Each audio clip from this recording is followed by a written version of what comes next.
Doctor, hoy estaremos tratando el tema de los efectos de alucinógenos en el tracto digestivo. ¿Podría resaltar cuáles son principalmente los problemas que podría causar en el sistema digestivo los alucinógenos, el consumo de estas sustancias? Mira, el tema de hoy es un tema social y muy preocupante porque vamos a hablar de la juventud y de los desaciertos y desatinos que cometen los jóvenes, muchas veces por falta de orientación. Y parte de lo que queremos llevar como mensaje en el día de hoy es una reflexión de que se han perdido muchas vidas útiles de jóvenes valiosos que han caído en el flagelo de la drogadicción. Pero antes, nuestro productor me llamó esta mañana bien tempranito, que siempre está atento, de que hoy, 13 de septiembre, es el Día Mundial de Lucha contra la Sepsis. Y ustedes dirán, muchas personas nos están mirando, me voy a tomar esta introducción porque mucha gente ignora que es una sepsis y que se le dedique un día a la sepsis por la cantidad de muertes que ocasiona. Muchos de ustedes quizás no saben lo que es una sepsis. Es posible que ustedes como comunicadores la hayan oído mencionar, pero tiene una importancia vital. Tiene tanta importancia que esto agrupó un número de expertos un 13 de septiembre del año 2012, que no estamos hablando de una enfermedad que la descubrieron ahora. Está descrita la sepsis desde Hipócrates, que es el padre de la medicina del mundo, de todos los médicos. Incluso el juramento que hacemos cuando nos dan la toga y el birrete y el diploma de doctor en medicina se llama juramento hipocrático, donde nosotros pensamos en el paciente, no en lo que va a producir el paciente. Paciente número todo. El médico que actúa en esa forma es un médico que respeta el juramento hipocrático.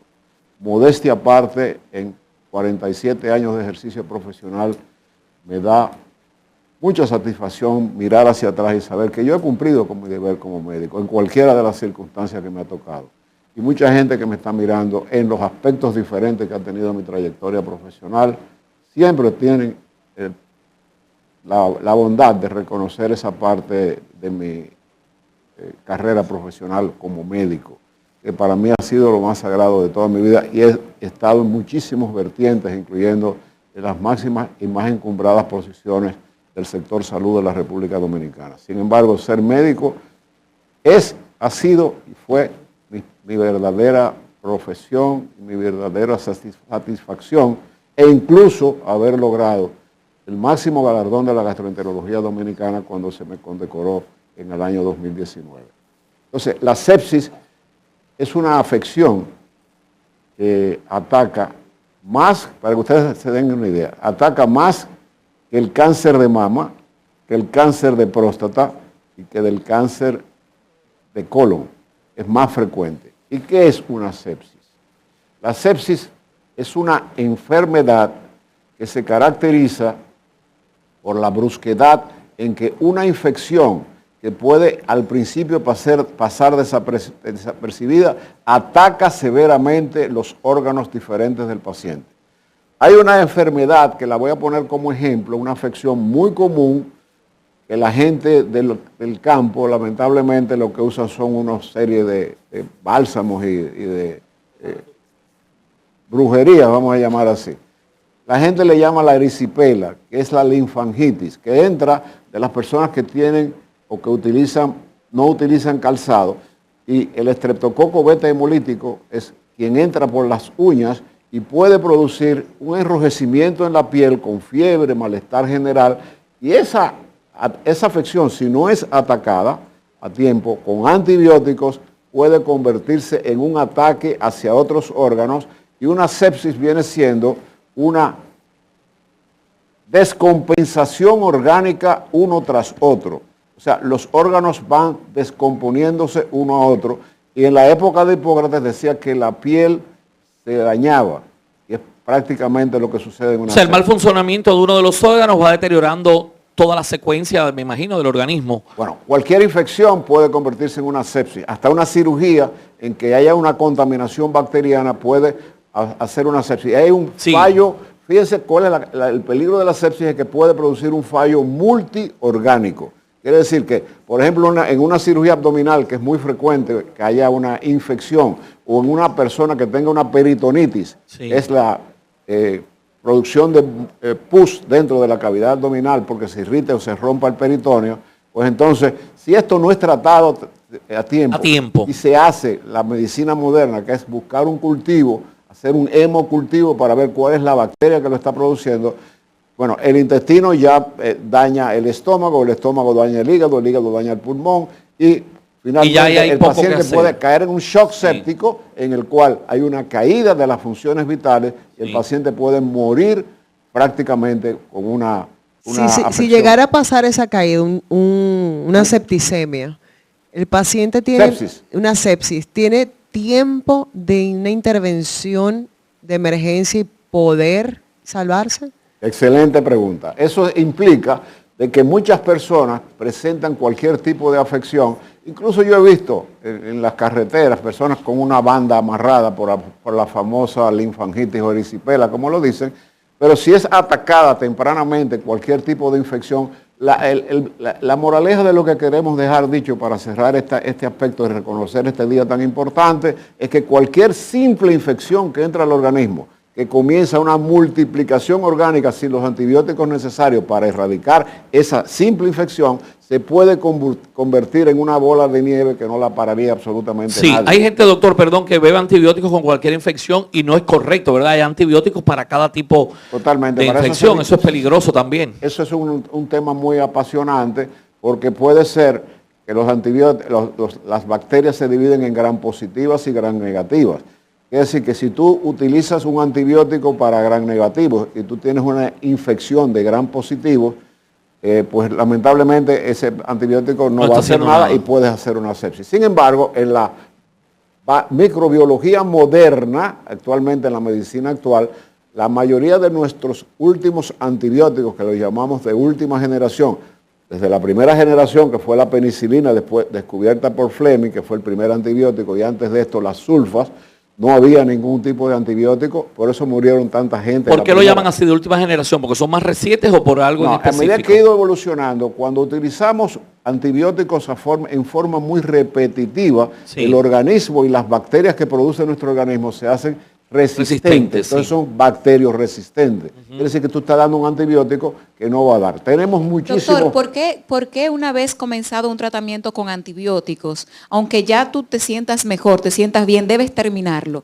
¿A qué se debe eso? Correcto, porque el antibiótico no es milagroso. El antibiótico tú no lo entras y aunque le haga daño a la bacteria, necesitas un tiempo de que el antibiótico pueda hacer efecto. Aunque ya tú te sientas bien. Aunque tú te sientas bien, un antibiótico 24, 48 horas, al cabo de 3 o 4 días puede haber lo que se llama una recaída. Entonces, en la medida que hemos ido progresando en la microbiología a nivel mundial, ya estamos en antibióticos de cuarta, quinta y sexta generación, que atacan directamente los organismos gram positivos y gram negativos un solo antibiótico. Quiere decir que tenemos antibióticos, tenemos ahora la etapa ya del Limbans, que es un antibiótico de amplísimo espectro que puede atacar cualquier tipo de germen en el organismo. La parte importante de tú acudir a un médico, que un médico ve una infección, inmediatamente va a hacer un hemograma y el hemograma te va a decir qué tipo de infección tienes. Si tú tienes una infección moderada vas a tener entre 10 o 12 mil glóbulos blancos. Para que el público entienda, los glóbulos blancos, que son los soldados del organismo, los que inmediatamente hay cualquier tipo de injuria en nuestro organismo, los glóbulos blancos se multiplican y van al lugar donde está esa lesión y tratan de defender a nuestro organismo multiplicándose. Por eso en una infección, por ejemplo en una apendicitis, vamos a tener, además del dolor, los glóbulos blancos 14, 15, 16 mil blancos. En una infección severa vamos a tener 25, 30, 35 mil blancos. Pero cuando hay una disfunción de la multiplicación de los glóbulos blancos, entonces la leucemia, por ejemplo, que es una enfermedad, un cáncer de la sangre, los glóbulos blancos tratando de defenderse, suben y se están multiplicando porque se están destruyendo unos a otros. Y en una leucemia, en principio, hay sobre 120 o 130 mil glóbulos blancos, cuando lo normal es hasta 8 mil.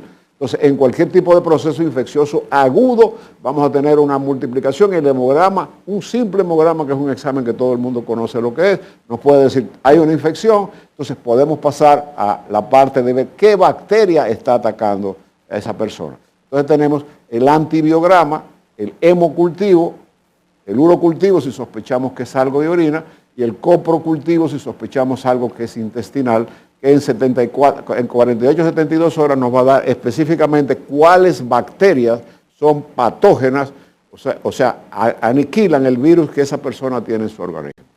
Doctor, el uso de alucinógenos combinado con el alcohol, que hay mucha gente que se bebe un X medicamento y pasa una hora y tiene que salir a un evento social y se bebe un par de tragos. ¿Qué tipo de reacción hace Fíjate, esto? lamentablemente, y la mayoría de las personas, hablamos de los efectos que producen las drogas narcóticas y los medicamentos prohibidos, y le da temor a la persona cuando saben que hay una persona que es adicta a la cocaína, que es adicta a la marihuana, que es adicta a cualquiera de los estupefacientes. Ahí los tenemos prácticamente todos. Sin embargo, esas son llamadas drogas ilegales, prohibidas, que ha hecho cantidad de los Pablo Escobar y todas esas toneladas de personas en el mundo que la consumen porque producen adicción. Sin embargo, muy pocas personas se ponen a pensar seriamente. Dos de las adicciones más importantes y más dañinas en el organismo son legales. Usted lo puede comprar en cualquier lugar. Tabaco y alcohol.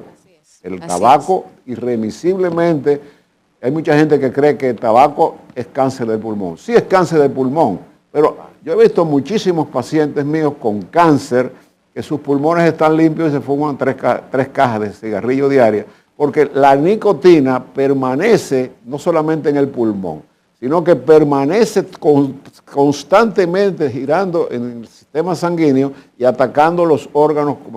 Muchas personas desarrollan. Pero está también el cáncer en la garganta, que es cáncer de garganta, pero eso que te es quiero horrible. decir, como es una sustancia cancerígena, no necesariamente el cáncer de pulmón lo produce el tabaco, porque hay personas que no han fumado nunca y desarrollan un tipo de adicción. Entonces, el alcohol es la otra droga que es permitida y que se toma indiscriminadamente. Y la introducción que hizo Jenny, en el sentido de que en muchas oportunidades el alcohol en jóvenes es mezclado para potencializar el efecto de la droga que se utiliza. Entonces, esa combinación, vamos a dividirla, que se dividen aproximadamente las drogas en los diferentes tipos que tenemos. Hay drogas depresoras del sistema nervioso central como la heroína y la morfina. Estimulantes del sistema nervioso central como es la cocaína, la anfetamina y perturbadoras del sistema nervioso central donde está el cannabis o la marihuana y donde está el LSD, el crack y los otros. ¿Cuál es el problema de la drogadicción? Cuando la droga es entrada, fíjese que, por ejemplo, el tabaco. Ahí todos los venenos juntos. Ahí están todos juntos, los tengo de frente, ahí están prácticamente todos, pero fíjese que como el centro lo ocupa el alcohol y el tabaco, que son legales. Y la combinación de alcohol, tabaco y droga va a hacer que desgraciadamente, y aquí me dirijo a los jóvenes de la República Dominicana, porque este es mi país, y a los de aquí que yo quisiera llegarle, de que en muchas oportunidades estos jóvenes son convencidos por otras personas a que se hagan adictos. Pero, ¿quién convence a una persona de cualquier edad que cae en el alcoholismo? Porque va a seguir siendo alcohólico. Y lo mismo que el tabaquismo. El que fuma cigarrillo está totalmente tóxico. La combinación de esto ocurre de la forma siguiente. El alcohol va a entrar al aparato digestivo, que es nuestro tema central, va a permanecer 20 o 30 minutos en el estómago con un defecto que tenemos los dominicanos, que no tienen países más desarrollados, pero no por eso deja de ser tóxico. Es que los dominicanos acostumbramos a ingerir alcohol con el estómago vacío. Y cuando tu estómago está vacío, la absorción de lo que tú tienes en el estómago va a ir muy rápidamente al intestino delgado. Y en el intestino delgado, que ya lo hemos hablado varias veces, el milagro de la absorción de nuestros nutrientes, esa droga o ese estupefaciente que es el alcohol o cualquier tipo de droga, el intestino delgado no encuentra ningún tipo de alimentación que absorber y se absorbe mucho más rápidamente y el efecto nocivo es mucho más dañino cuando el estómago de los dominicanos acostumbramos a usar alcohol en esa forma. Entonces, en principio, el alcohol inmediatamente entra al torrente sanguíneo, va a pasar por el hígado y nosotros, los seres humanos, tenemos una enzima específicamente para el alcohol sintetizarse. Se llama alcohol de hidrogenasa, es una enzima hepática y el que yo hable de que haya una absorción a través del hígado, quiero que ustedes sepan, los amables televidentes, el alcohol tiene cerca de 500 funciones en el organismo, óigase bien, 500 funciones diferentes en el organismo. Produce bilirrubina, produce el colesterol, produce la protrombina o el sistema coagulatorio, produce vitaminas, produce minerales. El alcohol es una gran fuente de sostén de nuestro organismo como organismo desintoxicante, combinado con dos órganos que la mayoría de la gente lo sabe porque tienen que hacer pipí, orinar, que es el riñón. El riñón es el filtro de lo que el hígado ha sintetizado y los va eliminando, y gran parte de todas las toxinas que nosotros tenemos en el organismo pasa finalmente en un hígado sano a través de la orina y se elimina. De ahí que el antidumping que están utilizando, ya el Choco se fue, pero lo que utilizan ahora para sintetizar, si tú utilizaste algún tipo de sustancia que estimulara tu producción. Para neutralizar. En el caso de los deportistas, en todos los deportes ya se utiliza el antidoping. Es que por más que tú trates de ocultarlo, esa droga va a salir por la orina y va a ser sintetizada. Cualquier pelotero de Grandes Ligas, cualquier jugador de alto rendimiento de fútbol, basquetbol, la NBA, inmediatamente termina el partido, tiene que enfrente a un médico orinar todos y hacer. Así se descubrió, desgraciadamente. Ya es un protocolo de rutina hoy en día, doctor. 21 años tiene Fernando Tatis Jr. Sí, qué pena. Un contrato de casi 480 millones de dólares. Y entonces cometió el error, incluso de decir que no era verdad. Algo que fue muy en contra de él. Pero para que veamos, en el hígado se sintetizan prácticamente todos y cada una de las sustancias nocivas que nosotros tenemos, incluyendo nuestros nutrientes. 3/4 partes de los alimentos y de la sangre que nosotros circulamos, 3/4 partes a través de la vena porta y la arteria hepática y la vena porta pasan por el hígado. Cuando el hígado deja de funcionar, el hepatocito se cansa de estar sintetizando, en este caso el alcohol, entonces vamos a tener un reflujo de la sangre y ahí es donde ese reflujo va a dilatar las venas esofágicas, que es cuando ocurre el gran vómito de sangre que dice fulano vomitó el hígado. Eso ahí estamos mirando las diferentes. Mira la gran diferencia. Toma un tiempo muy largo usted ver de un hígado sano a un hígado enfermo. La diferencia que la parte derecha es una cirrosis hepática. El alcohol es el responsable de más del 90% de los trastornos de los alcohólicos. La cirrosis es producida por el exceso de consumo de alcohol, ¿verdad? La cirrosis es el daño hepático que también puede ser producida por un virus, como el virus de la hepatitis B, de la hepatitis C y de la hepatitis D. Esa es una enfermedad que se contagia también a través de la drogadicción. La hepatitis C y la hepatitis B se transmite a través del intercambio de agujas, a través de los intercambios de piercings y a través de los intercambios de los tatuajes. Porque yo he tenido pacientes con hepatitis C, doctor, eso no es verdad, porque yo todo lleno de tatuajes, pero ¿qué sucede? Que yo vi cuando el que me iba a hacer eso abrió la aguja, sí. Pero la persona no sabe que donde está el tintero, el virus de la hepatitis C es resistente a 360 grados, no muere. Quiere decir que ni la autoclave destruye el virus de la hepatitis C. Una persona contaminada en una cirugía, va a decir, pero es imposible. Estaba en un autoclave, es una vía de transmisión. Pero en la cirrosis hepática, que es por el alcohol, se va a llamar cirrosis de la ENEC. Y ahí estamos mirando, pero también el obeso desarrolla una esteatosis hepática y todo lo que dañe progresivamente el hepatocito va a ser así. Ahora entramos en las drogas narcóticas prohibidas, entre lo que está la más común dentro de todo lo que significa la juventud y la que comienzan a intercambiarse es la marihuana, que es el cannabis. La marihuana actúa, aunque usted no lo crea, más rápidamente que la cocaína y que la heroína. porque la cocaína y la heroína prácticamente muchas veces son inyectadas. O sea, la ponen en una cuchara, la ebullen, la ponen en ebullición, se lo tiran a la jeringuilla y el intercambio de los riesgos, este es el cannabis, la famosa marihuana. La marihuana tiene un mayor poder de absorción porque es una droga que va a producir los daños perturbadores del cerebro.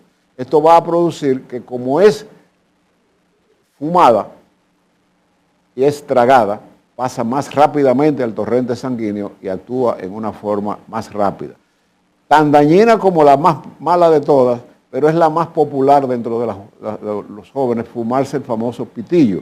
Sin embargo, la cocaína va a producir o sea, ¿qué producen en realidad las drogas? En el estómago, que es el tema que quiere manejar el productor del programa, Erico Zapata, cuando una droga entra ingerida, el intestino la va a absorber, pero ojo, la cocaína ingerida puede producir una afección que puede ser fatal, que es, aquí la tengo, que es las consecuencias que esto puede tener, que es una isquemia intestinal. Esa es la cocaína ingerida. La cocaína y la heroína, cuando está diglutida, al tener contacto, como produce vasoconstricción, los vasos se contraen, puede producir una pérdida de circulación en el intestino y va a producir una isquemia, es decir, que hay parte del intestino delgado, y la foto la tuvimos en la primera foto que tuvimos, ustedes podían observar, ahí la estamos mirando, miren, como la parte del colon transverso, que es esta parte que está acá, está totalmente sin la circulación producto. Eso es una gangrena de esta parte del intestino porque la vasoconstricción dañó. Si este paciente no es operado y se le hace una colectomía rápidamente, ese paciente va a morir por un shock séptico. Volviendo a hoy, que es el día de la sepsis. Mire la parte del colon que se coloca isquémica y si antes de 24 horas ese paciente no es operado de emergencia, producto de la drogadicción, ese paciente va a fallecer por una isquemia que puede producirlo. Entonces, por eso que vemos que los adictos en su mayoría son flaquitos, además de que no les da hambre, se van consumiendo. Sin embargo, la marihuana, el cannabis, produce que el paciente gane libras. Todas las otras, Los tú tienes razón. El fumador crónico de marihuana y de deglutir marihuana y masticar la marihuana, es una hoja. Casi todas las drogas, la cocaína es una hoja también, que se produce más en Centroamérica. Tengo entendido que también produce una constipación extrema. La morfina, la codeína, que la tienen muchos jarabes antitusivos, producen estreñimiento. Entonces, hay una disyuntiva que dice, ¿por qué los jóvenes en España, yo recuerdo, viví mucho tiempo, casi 5 años en España, había y veía a los jóvenes, cuando yo iba al hospital, lo que le llamaban la ruta del bacalao. Comenzaban un jueves utilizando crack, combinado con cocaína. La cocaína, el crack es una cocaína cristalizada. Entonces produce una sensación eufórica. ¿Qué le hace al cerebro? Estimula los dos neurotransmisores que nosotros llamamos la dopamina y que es la parte del cerebro que se encarga del placer, de comer, del sexo, y lo exacerba este tipo de droga. Entonces hay una euforia, muchos jóvenes han muerto en el mundo, comienzan a bailar, y entonces hay un médico que escribió un artículo, ¿por qué ese tipo de jóvenes que entran en ese tipo de adicción necesariamente tiene que ir varias veces al baño a evacuar? Porque relaja los esfínteres. Al relajar los esfínteres, porque va directamente al cerebro, ese primer efecto euforizante es, tú los miras, yo he visto primero los ojos inyectados, totalmente empapados de sudor, pueden morir por un shock de una arritmia cardíaca, y todo esto va a durar 4 o 6 horas. En la medida que tú lo vas utilizando, y ahí es donde está el peligro, tu cuerpo te pide más, porque si no, cuando esa gente termina esa famosa ruta del bacalao, de bailar sin parar ni tomar agua, simplemente los toques cada 2 o 3 horas, no hay organismo que resista eso y puede haber muy fácil una arritmia cardíaca y el paciente cae en muerte. Y aunque las incidencias de cocaína, morfina, heroína no son tan altas en mortalidad, lo que sucede es que casi siempre el que murió en el momento, pues se sabe que murió de una sobredosis, porque lo recogieron en una casa con una sobredosis, quizás la jeringuilla todavía guindando. Pero lamentablemente hay muchísimos jóvenes que dicen, bueno, ¿qué joven murió fulano? Pero ahí se quedó y ese tipo se murió de un exceso y abuso de consumo de drogas. En la medida en que el cerebro se estimula, la dopamina y los neurotransmisores del placer se estimulan, lo mismo que cuando hemos hablado aquí, yo lo he dicho muchísimo a Carolyn, el chocolate es adictivo. Cómete un besito, besitos, no son los chocolatitos. Conozco una por aquí que es loca con el no chocolate. No aparece una persona que se Doctor, coma uno. No enferma con el chocolate. Bueno, yo se lo digo a Carlos. Yo una vez fui a su casa, mire, y eso era una funda Te de brownie. Te estoy diciendo que eso es adictivo porque el cerebro te dice, la dopamina te dice, oye, estaba bueno, cómete otro. En resumen, la drogadicción tiene una parte muy negativa y es la pérdida inútil de jóvenes muy útiles. El adicto, ya en las etapas que estamos mencionándolo, desgraciadamente, como máximo 40 a 41 años. La edad promedio es de 18 a 25. Que cada vez se normaliza mucho más. Mucho más. Se ve no normal. hay una verdadera estadística, eso se oculta un poco. Hay muchos intereses económicos, desgraciadamente, a nivel de los países grandes, porque la DEA funciona de una manera de tratar de localizar a las personas que llevan la droga a Estados Unidos, y ya tú caíste de por vida en desgracia, esos son los verdaderos culpables, porque esos ni se drogan ni se la toman, venden toneladas de droga, pero ¿cómo entran en un sistema de seguridad tan rígido, en la máxima potencia del mundo? Millones de toneladas de drogas y no hay un stop, porque la están consumiendo porque están llegando y ellos no la producen. Entonces, ahí hay un mecanismo que todavía es un poco ignorado por el ser humano.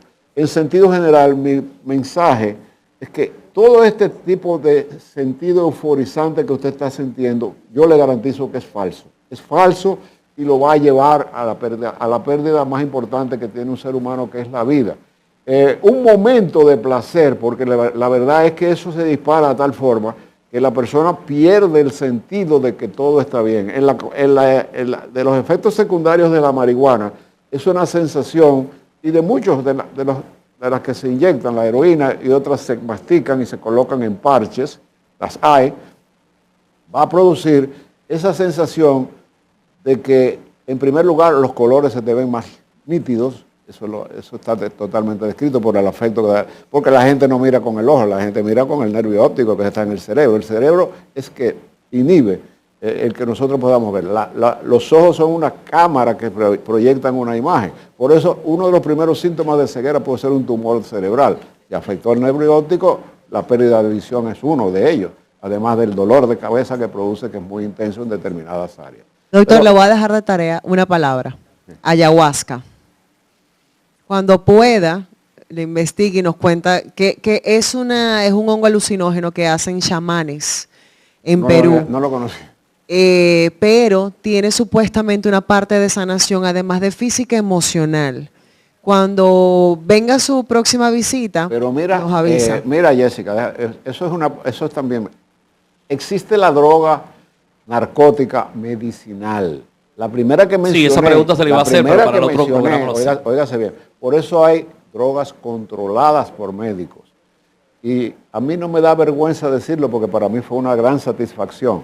Durante mi gestión como ministro de Salud Pública, fui la persona que implementó el uso obligatorio de la receta médica, que hoy en la República Dominicana se respeta. No se respetará la gran mayoría de antibióticos, antitusivos, etcétera. Pero ese Ambenil que tenía codeína, que se combinaba con Valium, que era una benzodiazepina y no tenía control, gracias a esa ley que existía, la pusimos en práctica y ya no hay un médico que no pueda, que quiera indicar una droga narcótica si no tiene la Dirección Nacional de Control de Drogas, la aprobación, y el Ministerio de Salud Pública. Pero hay drogas eminentemente curativas. Habría, Por ejemplo, doctor, que tomar otro programa para hablar entonces de ese tipo de drogas. La droga curativa sería espectacular, porque muchos medicamentos ilícitos para consumo popular tienen muchísimo uso. Uno de los grandes aliados del cáncer terminal es la morfina. La morfina la utilizan para drogarse. La morfina, Tomado en cuenta en agenda como futuro tema, doctor. bueno, Concluimos por esta ocasión y siempre es un placer, doctor, porque aprendemos tanto en cada una de sus intervenciones. Gracias. termino simplemente con mis 30 segundos haciendo un llamado a la juventud.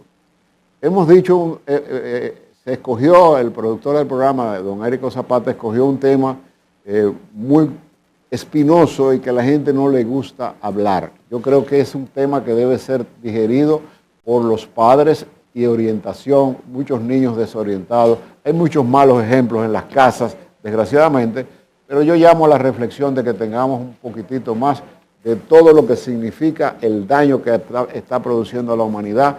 Usted, escuchando sus consejos y tratando de alejarse lo más posible de la droga, usted va a tener una mejor calidad de vida. Ojalá. Muchísimas gracias, doctor. Gracias, doctor. Hasta la próxima semana. Recomendaciones en pantalla para esa consulta directa con el doctor Rafael Gotró. Así es, si usted quiere una consulta personalizada con el doctor Rafael Gotró, es muy sencillo. Usted tiene que acudir al Grupo Médico Dr. Yunen, edificio profesional, Avenida Abraham Lincoln, número 849, suite 302, y puede llamar para su cita al 809-412-5005, de lunes a viernes, de 8 de la mañana a 2 de la tarde. Doctor Rafael Gotró.